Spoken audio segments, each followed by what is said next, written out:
Okay, so this is a one slide summary of exactly where we ended last time. So we were taking for the n equals to SCFTs, putting operators all on the same plane. And then on this plane, there was this subalgebra of the full superconformal algebra, and we obtained a supercharge that is nilpotent, so we can get its cohomology, that it commutes with the left moving SL2 on the plane. And there's an SL2 hat that is Q exact, and this SL2 hat is defined by this particular combination of the right moving SL2 or SL2 bar and the SU2R symmetry. So I just ended with a very quick claim that so the cohomology of local operators at the origin, and again, local operators at the origin are in correspondence with states. So I'm using both interchangeably, and they are operated at the origin in cohomology if and only if they obey these two conditions. And this means they have to lie in particular short multiplets of the four-dimensional superconformal theory of particular unitary short multiplets of the four-dimensional conformal algebra. And I'm saying this is a VOA, so now I want to actually write down what I mean and what everything is here. So in particular, these are four-dimensional operators. They can be primaries or descendants. If O is a conformal primary, it means that the case kill it. And so since L plus 1 was basically case 3 minus I K4, if O is a conformal primary, then it's an SL2 primary, meaning it's annihilated by the raising operator of the SL2, of the holomorphic SL2. And then L minus 1, which if we go back to how it was defined, it's basically P3 plus IP4. So it's a derivative. Actually, it's a del Z derivative, which is a half del 3 plus I del 4.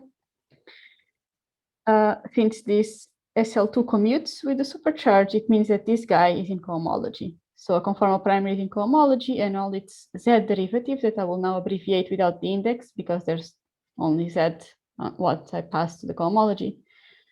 All of these guys are also in cohomology. So I get then operators that have a particular scaling weight under the L0 of the SL2. And this scaling weight again can be computed from what these things were in 4 dimensions.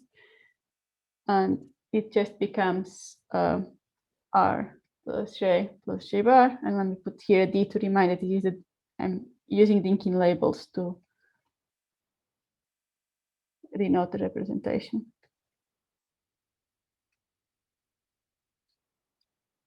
And these are bars, sorry. And because these are all Dinkin labels, this is actually a half integer. So now the operators are in cohomology. They have half integer dimensions under the holomorphic SL2. This was only at the origin, and now I want to translate the operator away from the origin and have it remain in cohomology. So I do, because the L generators commute with the supercharge, I can just translate in that direction, but then I need to translate with the twisted translations that are Q exact. So now these guys, these twisted translated operators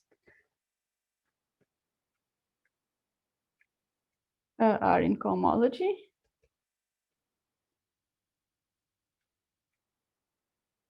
And now I have a non-trivial OP at the level of the cohomology that one can show. So starting from the 4-dimensional OP, so one writes down the 4-dimensional OP, And here we should impose just scale invariance. It's sufficient to impose just scale invariance and SU2R selection rules so that everything is consistent with the conserved SU2R. Which is the group theory of SU2R. We write down the four-dimensional P. We do this twisting procedure, which involves not only putting the operator at the position CC bar, but also acting with, if you look at L hat -1 back here, it involved acting with the SU2R generators. And actually, I made here a mistake. I swapped this. I wrote twice. No, I see the mistake. It's actually here. I wrote twice +1. No, but now it's still wrong. Sorry, the plus should be all with plus. So like this is correct.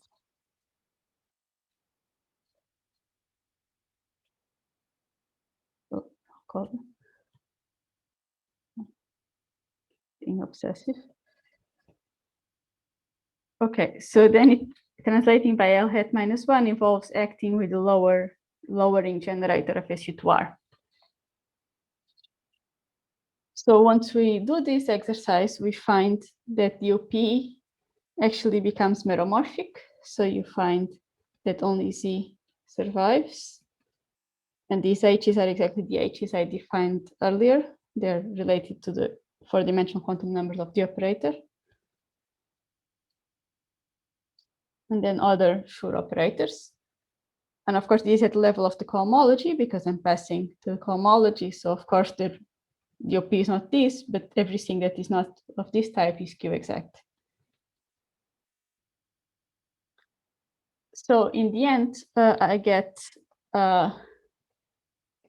meromorphic OP algebra into D. Just following from taking operators that are in cohomology, translating them, and doing this twisting in the full four-dimensional OP. And note that this exponent is such that this is always single-valued. So all is good. And now I'm saying we have a vertex operator algebra, so let me write the words that should go along with this, at least as far as I understand them.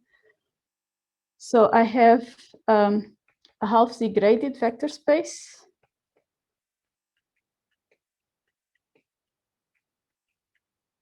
And this was because the dimensions, which were the eigenvalues of L0, were half Z. And they were also positive.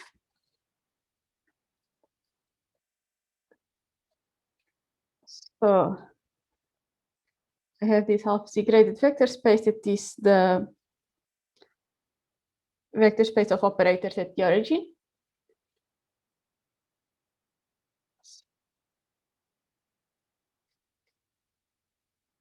Of what we were calling Schur operators at the origin, which are the ones that are in cohomology.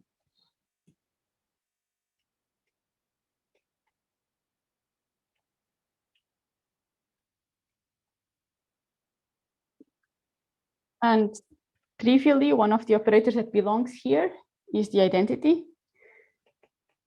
The identity has basically all quantum numbers equal 0 and is just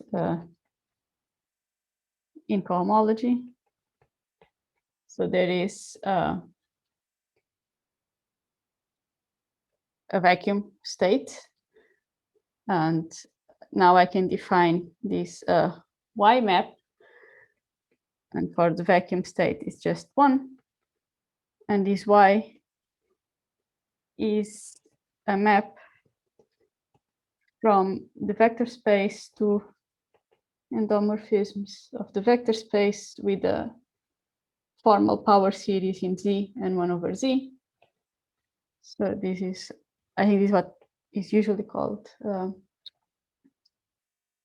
the standard notation Y is the standard notation for this map. So it basically takes a state from this vector space, let me call it A like that, and it gives you this map, which is basically the Laurent series of your operator. So this is just the Laurent series. And maybe I should use a different, let me call this guy O, and then it's a state O, and these are the modes of O. And this is indeed an endomorphism. So the modes, so for physicists, the modes act on states and they give you other states. So it's exactly an endomorphism of the vector space, which the vector space we can think of as it's our Hilbert space and it's the local operator at the origin.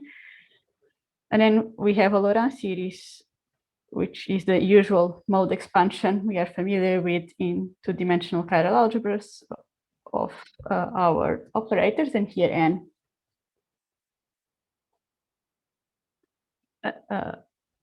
goes over the integers, positive and negative, and I'm using the physicists' moding for the modes. So in particular, then we have that the limit as equals to 0 of y. Let's change this to O. On the vacuum gives just the state O, which is the mode here, and H is the eigenvalue of O under L0. So this is the vertex operator algebra written in, packaged in this slightly more formal way. And in essence, this contains the fact that there is the OP, because now you can put here another state, and these modes act on the state. So you're obtaining this OP that I was writing above here in this language, or from the OP, if you think that this guy is the identity, then you get just this Y map, or the Laurent series of the modes of the operator, sorry. Okay, so I'm starting to establish that there is a vertex operator algebra. I established that there exists this Y map, that it has the properties it should have, including that there is this identity. I still need to show that there is a Virasoro element. So we have a notion of translations in this set of operators we're considering, which is just acting with L-1. And okay, in general, we can write that this corresponds to this mode. But I don't have a Virasoro enhancement yet. I really just have the global SL2. And now I want to show that it actually enhances to a full Virasoro. And this comes from showing that there exists a Virasoro element, or so a 2D stress tensor.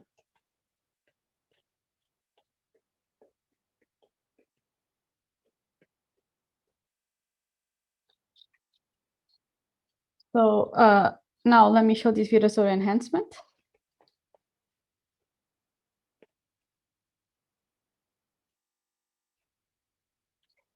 And there is a natural place we should look for it if we expect it to exist, which is to look at the four-dimensional stress tensor. So the four-dimensional theory is local, and so it will have a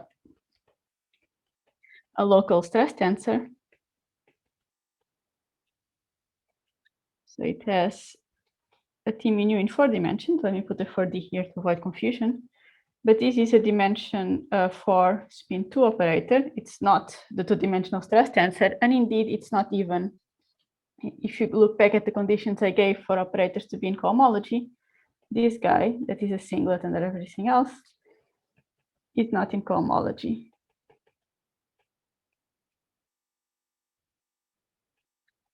But not all is lost, and this is close enough because we know from supersymmetry that this operator must sit in the same multiplet as superpartners that are obtained by acting with the Qs. And among these superpartners, we find the SU2R current. So let me call it J mu, and it's a triplet of SU2R. So it's the adjoint of SU2R because it's a current for the SU2R symmetry. And it's a current, so it has dimensions 3. It's neutral under U1R because it's the SU2R current, not the U1R one. And okay, it's a current, it has spin 1. And the highest weight of this guy, so J11 plus dot of 0. So this is the highest weight under everything, meaning that R plus on J11 is 0, and similarly for the raising operators of the two pieces of Lorentz algebra. So this highest weight is a sure operator. So it's in cohomology at the origin again.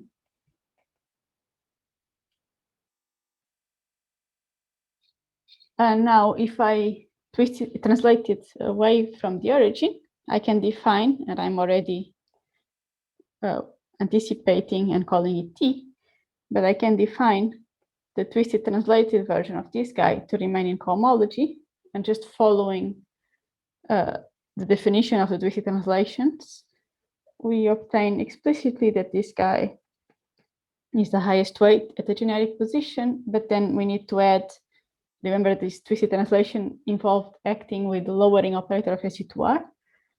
So I end up adding lower weights. Sorry, I forgot the J.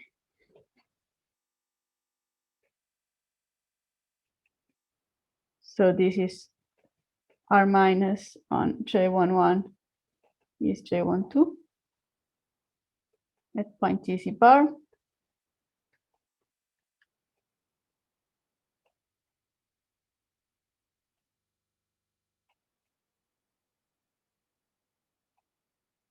And now I want to say it's the cohomology representative of this combination.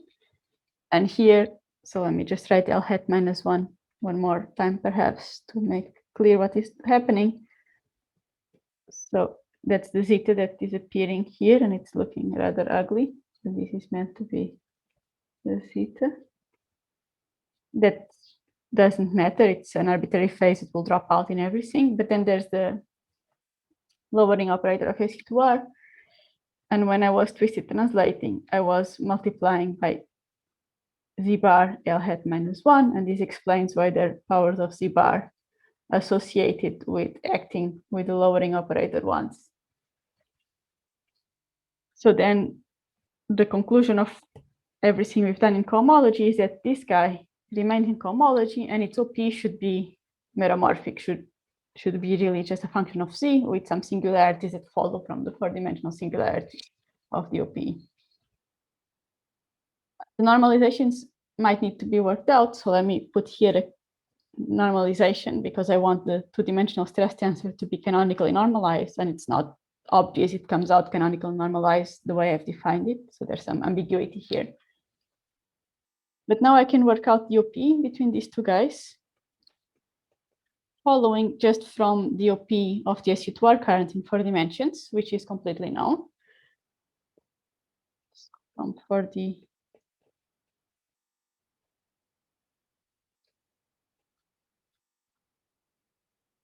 I can write it explicitly.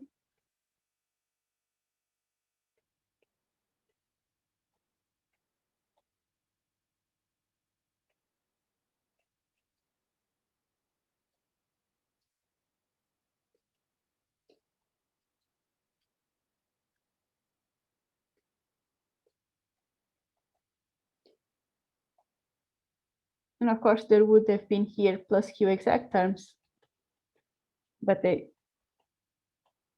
I'm just looking at everything in cohomology, so these guys don't matter. And the plus dot dot dot here is that there are regular terms that I'm not writing down, because from the singular terms I can determine everything that is here.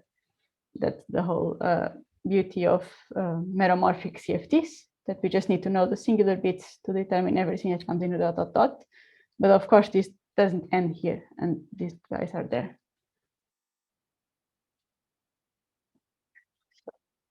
Regular is equals to 0. And I said that the SU2R current OP in 4 dimensions is, or at least these terms are fixed from just 4-dimensional considerations up to one number. And this number appears here, is the 4-dimensional central charge. So this is the 2-point function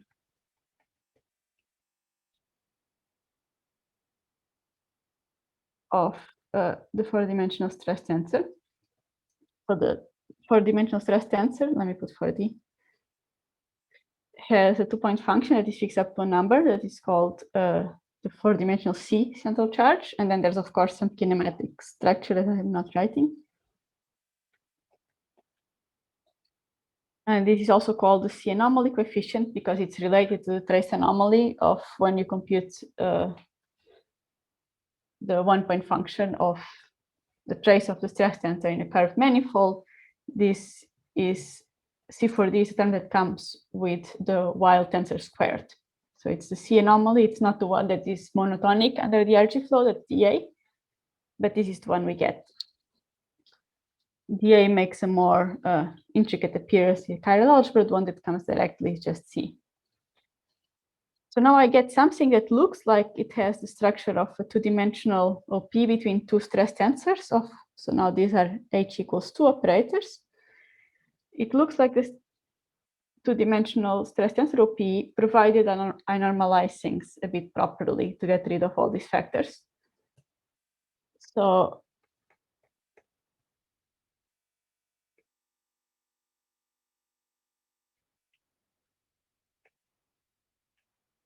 I need to fix the normalization like so. And then the OP becomes the standard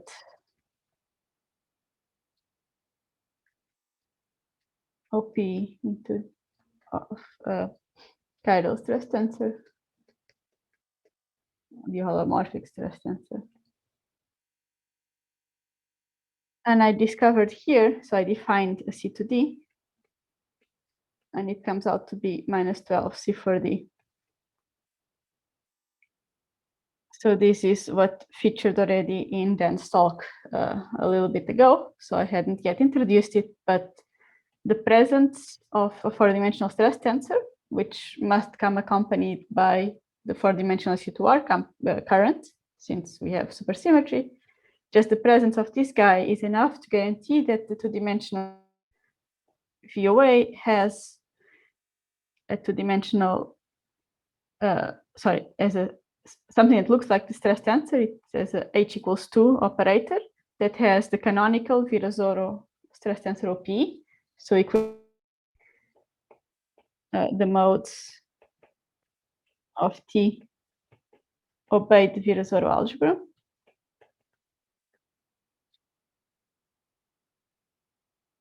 With the central charge that is related to the 4-dimensional central charge like this. And in particular, it's negative because 4-dimensional unitarity requires this to be positive.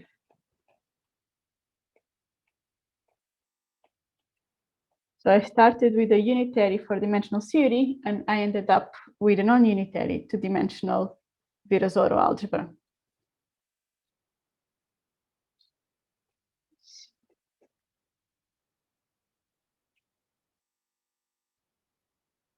But the non-unitarity is kind of special. Recall that H was still positive. This was what we had defined earlier in terms of the quantum numbers. So of the four-dimensional operator. So this H is positive. My non-unitarity comes just from some states in the VOA, including the stress tensor, get a negative norm.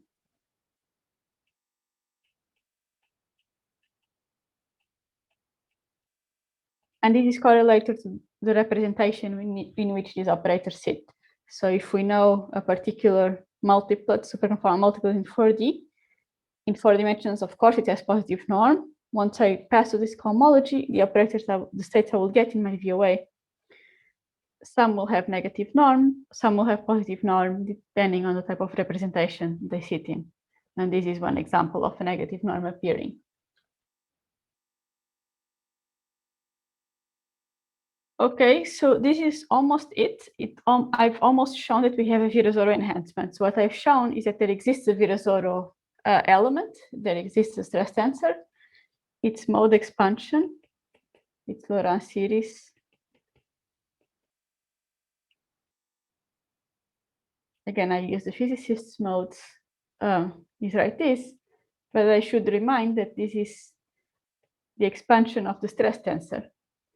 So this obeys the Virasoro algebra. But I haven't shown yet that this matches the global SL2. So while these guys obey Virasoro,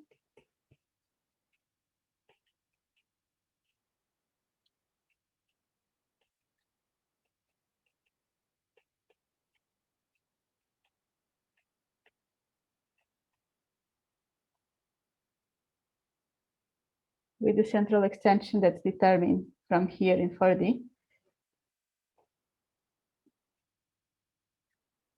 I still need to show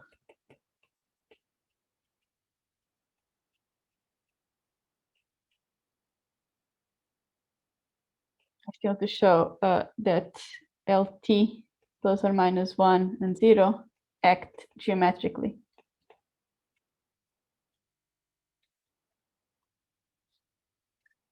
So that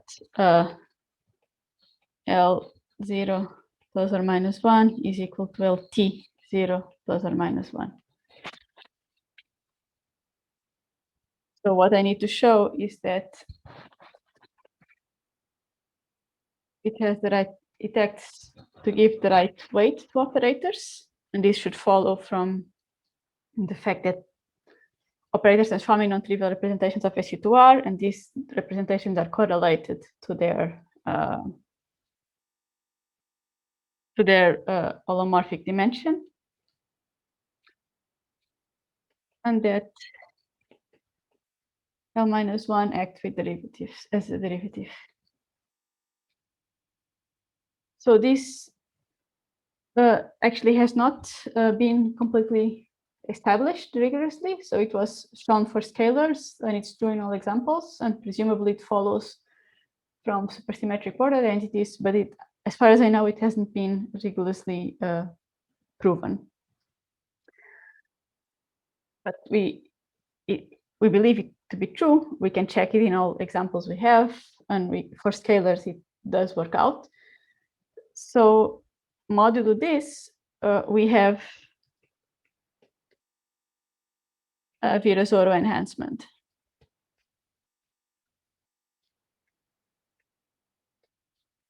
Of the global SL2R. Sorry, global SL2.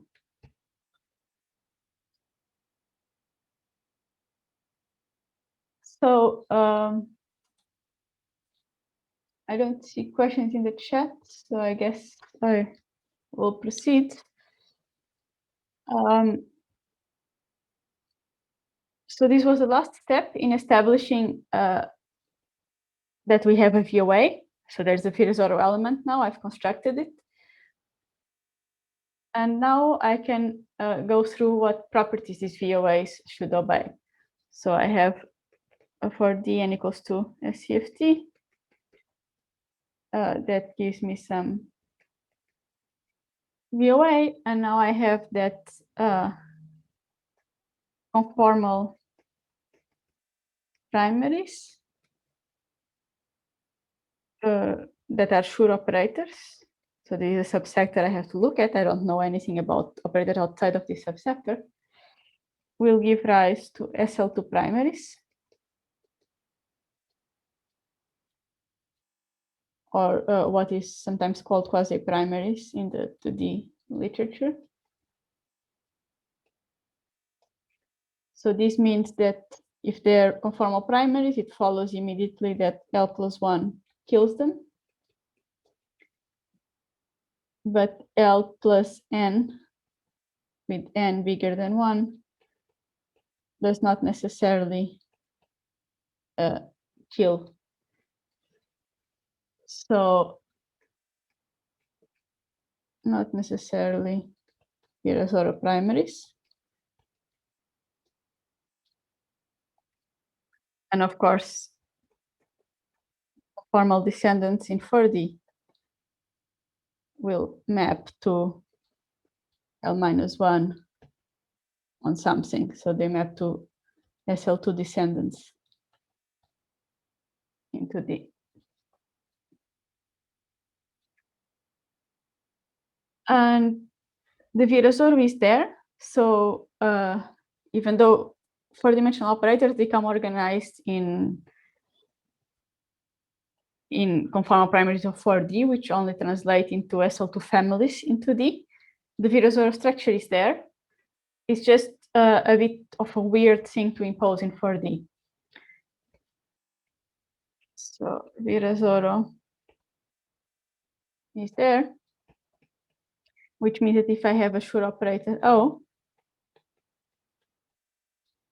then there must exist all of its Virasoro descendants. So all of these guys must be there. Just writing some examples of Virasoro, but not SL2 descendants. But in 4D, this structure is not, it's a bit unnatural. So in 4D, organizing operators in Virasoro multiplets, in what you would lift from 2 dimensions as Virasoro multiplets, actually forces you to mix 4-dimensional operators that come from different superconformal multiplets. So in 4D is something that you would not do. You would just not add different operators that transform in different representations in different superconformal multiplets. But some information is lost when you pass to 2 dimensions, and now you're allowed to add these operators together, and now you find this Virasoro structure. So this Virasoro relates different 4-dimensional superconformal multiplets.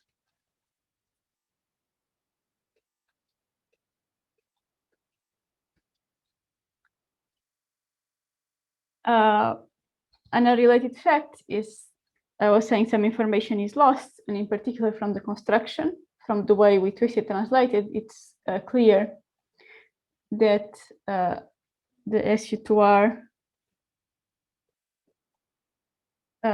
grading is not preserved by the VOA.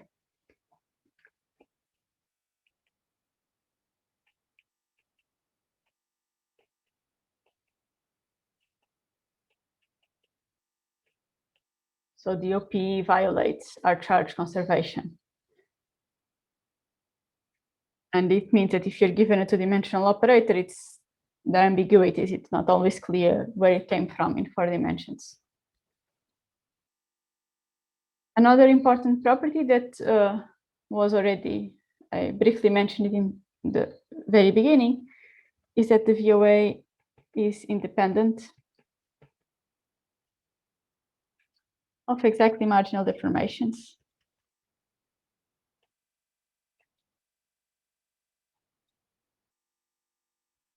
So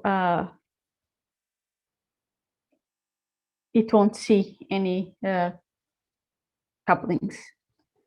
So I'm not showing any of these statements, and I guess I should at this point give a reference for all I've been saying so far, and this was all done in the original paper.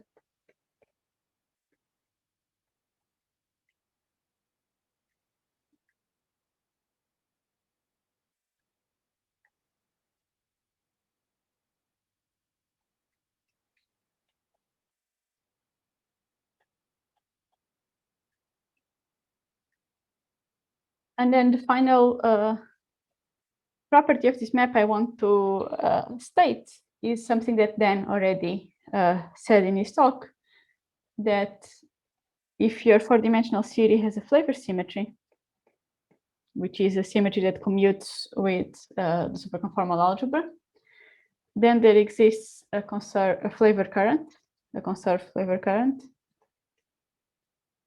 Again, by SUSY, it must sit in a multiplet with other operators. And while the flavor current is not in cohomology, there's another operator in the same multiplet that is a superconformal primary.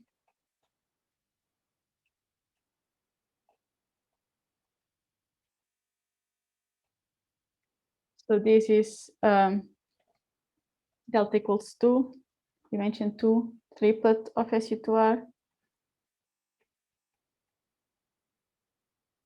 R equals 0, scalar, and it must be in the adjoint of the flavor algebra. And just like the stress tensor, we find that this guy in cohomology gives rise to a current that has dimension 1, and it obeys this OP, again following from four-dimensional OPs, four-dimensional correlation functions.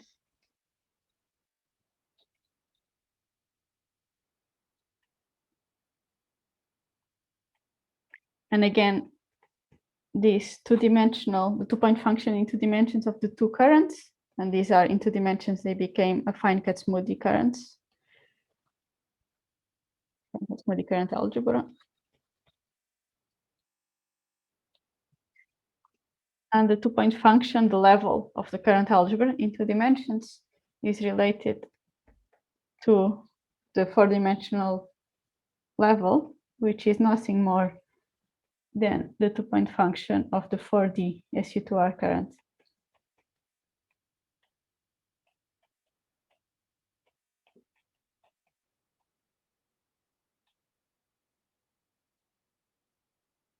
So this is called the flavor central charge.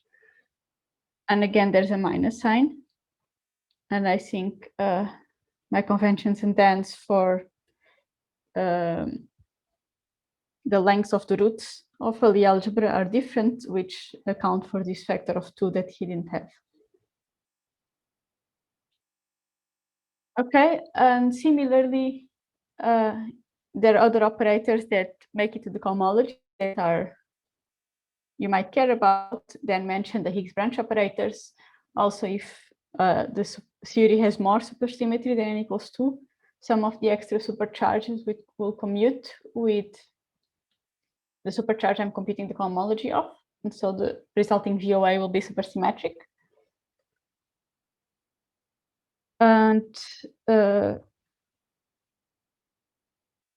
okay, you can go on and see other properties. So I've been basically listing properties of start from 4 dimensions. This is what you know about your 4-dimensional theory. Go through this map and what I get in 2 dimensions. But I think in the last part of the talk, I would like to instead tell us what 2 dimensions can teach us about 4-dimensional physics. Why is this helpful at all? So Dan already kind of mentioned one application, which is if you're handed a specific 4-dimensional SCFT, you typically know some little things about it. So you know it if it has a flavor symmetry, you'll know its level, you'll know its central charge, you might know something about its Higgs branch, so you know some operators are there. And then you can make a guess for what the 2-dimensional vertex operator algebra will be. You make a guess for the generators or the strong generators of the VOA. And then you impose associativity and you try to bootstrap the VOA. And because VOAs are so rigid, it often happens that you actually succeed in doing this. You just get a VOA that you expect corresponds to your 4-dimensional theory, and then you can compute stuff in the VOA and learn about 4 dimensions. Rather than focusing on specific examples, what I want to do is to try to get generic statements about 4-dimensional theories that are required by the existence of this vertex operator algebra. So I don't want to say I'm looking at a particular model. I just want to say that I am looking at, let's say, a theory with a given flavor symmetry, and how far can I go just with that. So let me now try to discuss consequences for four-dimensional physics.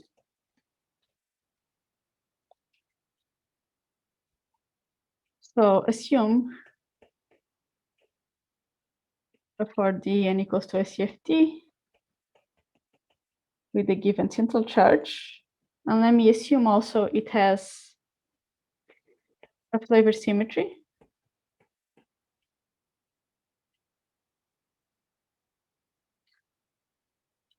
And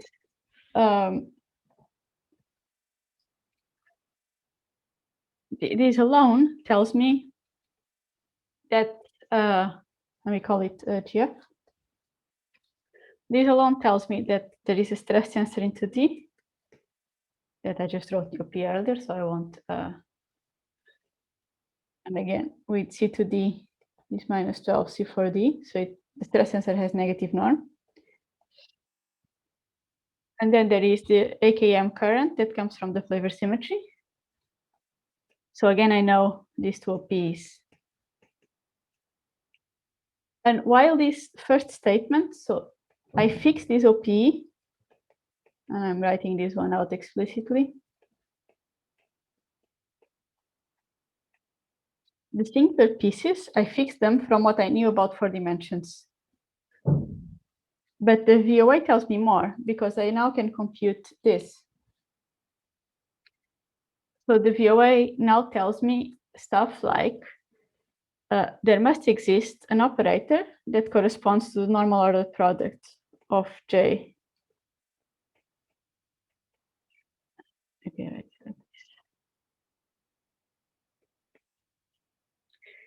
And the normal ordered product is just defined as the limit as it goes to 0 of this OP minus the singular piece. Or you could also do a contour integral to pick it up. So the VOA tells me that there must be some four-dimensional operator that gave rise in VOA to this guy. It's there because I can compute its OP coefficient. So exists and has computable correlation functions. And just like this, all the other operators that appear in the OP, in the dot dot dots, they must come from four dimensions, but in the VOA, they're computable. I get to know what the operator looks like rather trivially, and then I just compute correlation functions involving it. So I'm getting an information about an infinite number, all the dot dot dots of operators, and an infinite number of OP coefficients in four dimensions. So this is where things start to get interesting. And now the question you should ask is, okay, this operator is there, but what is it in four dimensions? Where does it come from? And here is where the ambiguities come in. So let me look at the singlet. In this, so these A and B are adjoint indices of my flavor algebra. And let me look at singlet. So contract.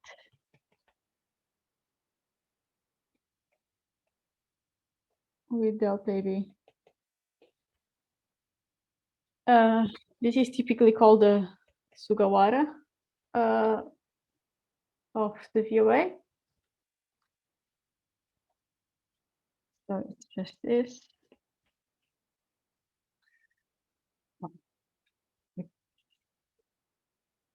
And now I ask which operators in 4D can produce such a guy. It has H equals 0, it's a singlet. And it also has tiny r equals 0 because I obtained it from these four-dimensional operators that have 0 U1R charge. And there turn out to be two options. It can either be the four-dimensional SU2R current its twisted translated version, which is the two-dimensional stress tensor. We put some coefficient.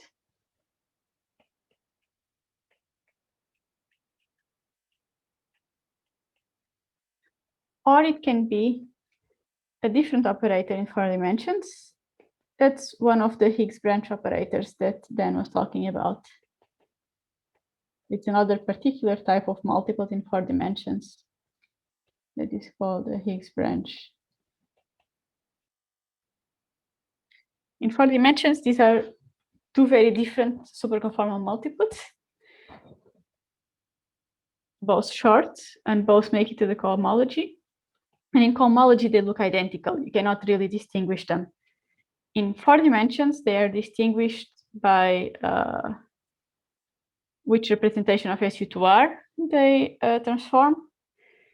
But in 2 dimensions, this information is lost. And so they just really look the same and you cannot distinguish them.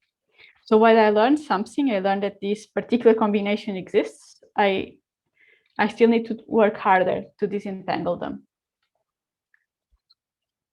But the 4-dimensional origin is useful because I know in 4 dimensions, because these guys are just different operators of different dimensions, their 2-point function is 0. So then in particular, I know that if I take this Sugawara and compute its 2-point function with t, there is something I can do in the VOA from the definition of what this guy is, and from the UP. So I also know that T of Z, J of 0, because again, I can follow from 4 dimensions and I will find that this OP is just JA of 0 over Z squared.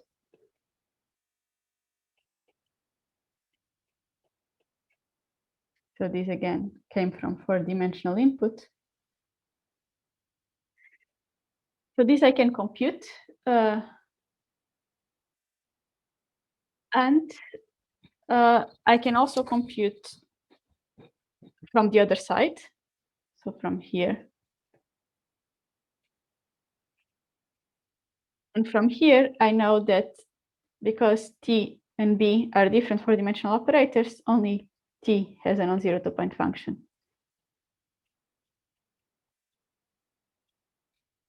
And this 2-point function is just C to D over 2, 1 over Z to the 4. And on the other side, you can do this computation using normal order product, and you'll find that it's the dimension of the flavor algebra times K to D over Z to the 4. So I get to read off beta 1. So now I actually distinguish the two operators. And now I can compute their norms. So why am I doing that? So the VOA told me that there exists this guy that is a portion of it is a stress tensor, but it predicts that on top of the stress tensor, there has to exist this operator, and it has to come with a particular coefficient. So it has to have a particular norm that I can now compute from what we've said. So now I can compute the 2-point function. I discovered this guy.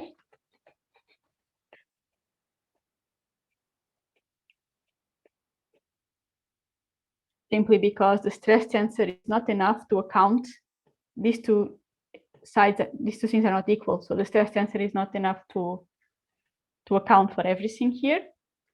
And now I can compute the norm of this guy. I just plug in what I had. So now I find that B of C is and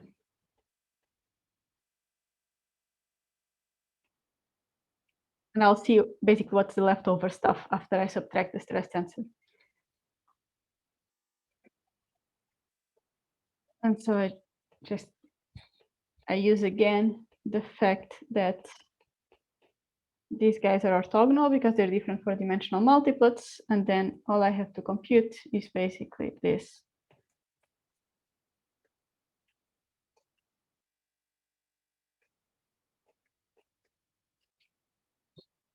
And I can do the algebra, and I get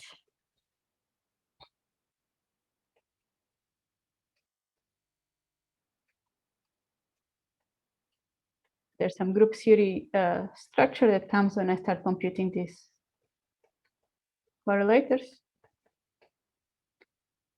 And this here is the dual Coxeter number of GF, and dim GF is the dimension of GF. And here are the 2-point functions of the stress tensor and the flavor current. So now I discovered that there has to exist this operator that comes in 4 dimensions from a given multiplet, and I get to compute its 2-point function. I get to compute its norm. But I told you I had predefined opinions about what all norms should be in chiral algebra, and I had these opinions just based on what representation they belong to in 4 dimensions. And you'll have to believe me that this guy actually should have a positive norm. So 4-dimensional unitarity demands this. But you see that this is not guaranteed. In VOA language, I can compute this norm because I know the operator is there, and I can go through this logic of computing its norm. But the VOA doesn't know anything about 4-dimensional unitarity. Not all VOAs will correspond to physical 4-dimensional theories. So once I impose 4-dimensional unitarity, I get a constraint on all of these numbers. And I can now translate this into 4-dimensional language, remembering the relation between K4D and K2D, and the same for the central charge. And this translates into an inequality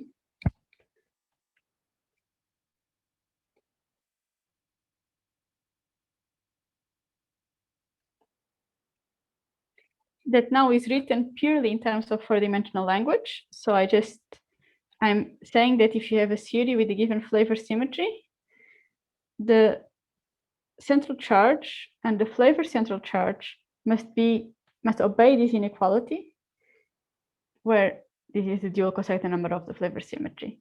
So this is something that is in 4D, it's not clear how it's coming from, because in 4D I wouldn't be able to say that this operator is there and compute its norm, but I can do it in chiral algebra, and then I can lift it, demand unitarity, and find a new unitarity bound.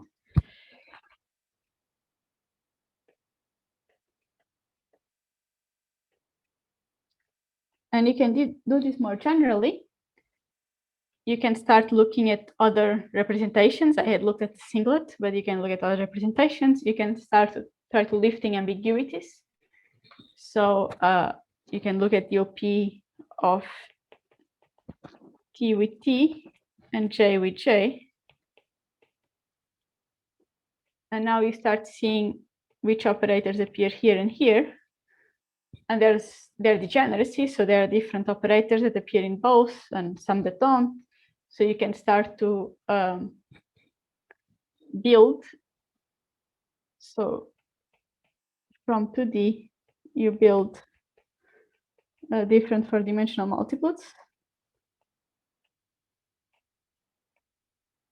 And you compute their norms.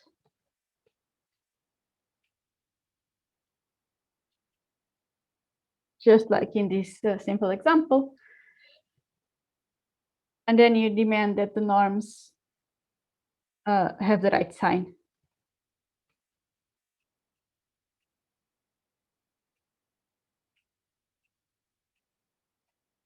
As follows from 4D unitarity.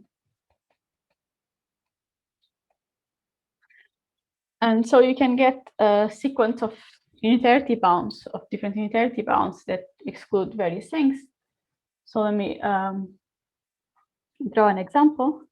So if you have that the flavor symmetry algebra is SU2, now let me try to plot the landscape of all n equals 2 SCFTs with this symmetry algebra. And I'm taking a slice of that landscape. I'm just considering the whole landscape projected onto a plane that I'm labeling by the 4-dimensional central charge and the 4-dimensional level or flavor-centered charge. And now you can sprinkle the known series where you know them to be. And if you actually had done this exercise, you'd have found that there was like a huge empty region. And then if you plot these bounds, and similar bounds that appear from other operators, you would find some curve like this. And so all of these here is excluded, meaning these CFTs are non-unitary, are not compatible with unitarity. And all the theories must lie in this portion here. And there's actually one theory that lies exactly in the corner. That is one of the Argyros-Douglas theories that Dan was talking about. Sometimes it's called the H1. But in any case, I mean, not give it the name, just mistakes an Argyros-Douglas theory that sits in this specific point.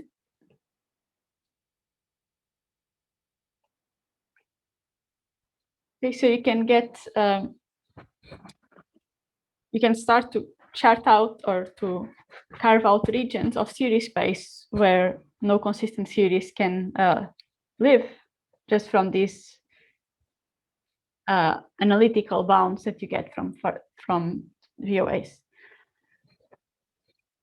So I'm out of time, so I'll just summarize, finishing with this result, that I gave the basic idea of this map between four-dimensional equals 2 SCFTs and VOAs. But the VOAs that arise from four-dimensional physics are very special. They inherit some notion of unitarity from four dimensions, even though they are non-unitary in the sense that some states have negative norm. We know how this relates to four dimensions. We know which states should have negative norm, and maybe this can help with some classification of SCFTs starting from the VOAs. There are a lot of many different recent developments that I haven't really gone into, but I can highlight a few.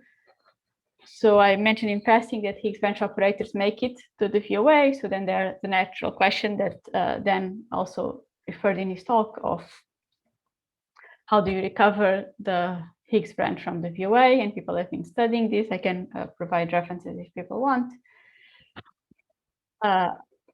And maybe let me just say that a similar construction can hold in different dimensions, and it has been applied, for example, for six-dimensional superconformal field series n equals to supersymmetry, n equals to comma 0 supersymmetry. And I'm at the hour, so let me pause here for questions. Thank you, Madalena, for a great lecture. Yeah, so if there are any questions, please feel free to ask them. You can now unmute yourselves. Aswin, you have raised your hand. Yeah. Hi, Madalena. Thank you. Thank you for the wonderful lectures. So I had maybe a comment and a question. So I think you were explaining towards the end of your talk the sort of constraints on physics. Maybe it's also good to say many of the algebras coming out from this, they're not known to mathematicians, if I'm right, correct? Yeah, sometimes the algebras have not been considered just because there was no natural motivation to consider, and because they are also weird, right? We pick specific non-unitary theories. Yeah. Right. No, but there's been some like mathematicians who have also now tried to construct these for large classes of theories and so on. Like I don't know if there are mathematicians in the audience. It might be interesting for them to know this. And the question is, so actually you said in different dimensions. So is there a 3D version of this? I mean, you could just take the Higgs branch in 4D and declare that's the Higgs branch in 3D. But is there a sort of more native 3D version of this that way? As far as I know, I think the only thing that is done in 3D is, so not this this story does not go through, but there is a topological story that goes through. So you can put operators online, and then there's some topological story there. Okay. Not the full-blown VOA, so there's no Z dependence. Okay, so because there are two hyperkähler spaces, right? This sort of map between VOAs and Higgs branch or something. So maybe you can hope for such a map for both the Higgs and the Coulomb branch of 3D n equal to 4 theory. Yeah, so I've never worked on that, so maybe I'm not the most up to date or completely clear on it. But yes, I think in the 3D story, indeed both end up playing a role. Yeah, maybe if you want, I can point the reference for that. Sure, I'll get it from you later. Thank you. Any other questions? And I think this was also, sorry, Aswin, just to finish, I think this was also this construction in 3D that, as I said, leads to a topological theory. I think it can also be obtained from the 4D story. And I can, maybe we can talk later and I'll point Sure. to. Sure. Thank you. Okay, any other questions from the audience? I have a question. So suppose we consider theories with more supersymmetry, say n equal to 4. Do we get chiral superalgebras on the 2D plane? Is it possible to get?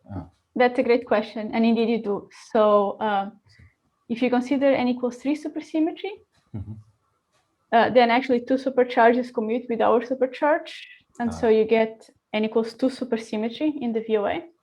I see. And if you consider n equals 4, you get what is called the small n equals 4. I see. VOA. VOA, I see.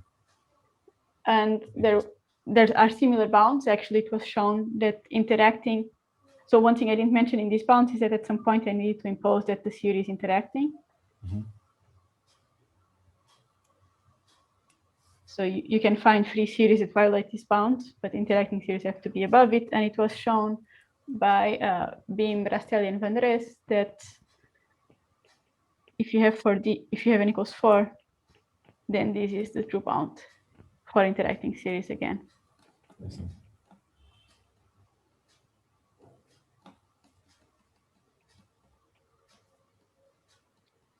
I see. So this is by considering some non-trivial fact about the super algebra, right? Something you couldn't get with just an ordinary chiral algebra. Yeah, this is exactly by considering the constraints imposed by the extra supercharges that they relate different multiples. Yeah. I see.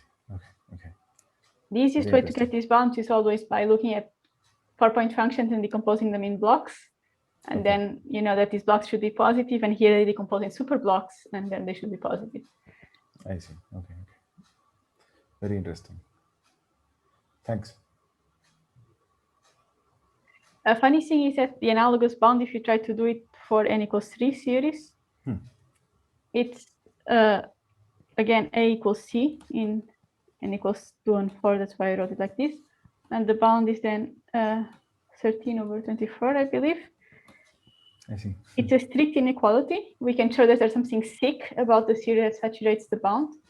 It doesn't have the right norms again for the interpretation. But this is way below the lowest dimension, the lowest C of for the n equals 3 theory. So I think there's still something missing there too. There's something wrong about theories in between. I see. Okay. So all these integers, 24, for example, I mean, does it have a significance or just pops out because of some factors of 12 in the two-dimensional theory? Yeah, I think it just pops out because of, there's always this 12 that comes in, and then you're just computing OPs, right? So it just comes out. Okay. It's not something like the 24 that comes from anomaly cancellation in string theory or something, right? Yeah, I don't. As far as I know, there's no meaningful interpretation. Yeah, there's no meaningful interpretation really for this number. There is for this one because this is n equals 4 with gauge group SU2. I see. So n equals 4 okay, superunions. So when the inequality is saturated, it corresponds to SU2 n equal to 4 superunions. Yeah. I see. Okay. And whenever inequalities are saturated, there are null states because the inequalities came from imposing something is positive, and many of these are just Higgs branch relations. Oh, okay, okay. So the one I was computing earlier, this one, this guy is a Higgs branch operator. If you're versed in Dolan-Osborne, this is a B hat 2 multiplet. We had 2, okay. So it's saying in the chiral ring, in the product of 2 moment maps, the B hat 2 is absent. So there's a chiral ring relation in. When it saturates the inequality, right, okay, okay. Yeah, so the 2 moment maps give 0 when the inequality is saturated. I see.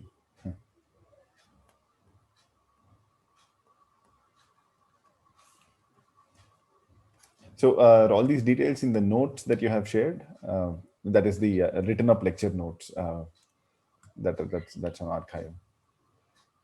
Yes, some of these details are, so these were different lecture notes that were lengthier and for physicists, so they're written in a completely physics language.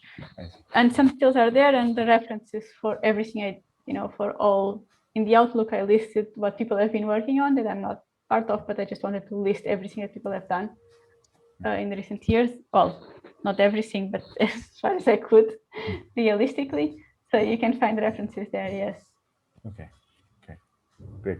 Thanks a lot. Thanks for a really illuminating set of lectures. Really good. So if there are no other questions, let's thank Madalena again for all the effort she has put in. Thanks, and thanks for organizing such a nice conference in such difficult conditions.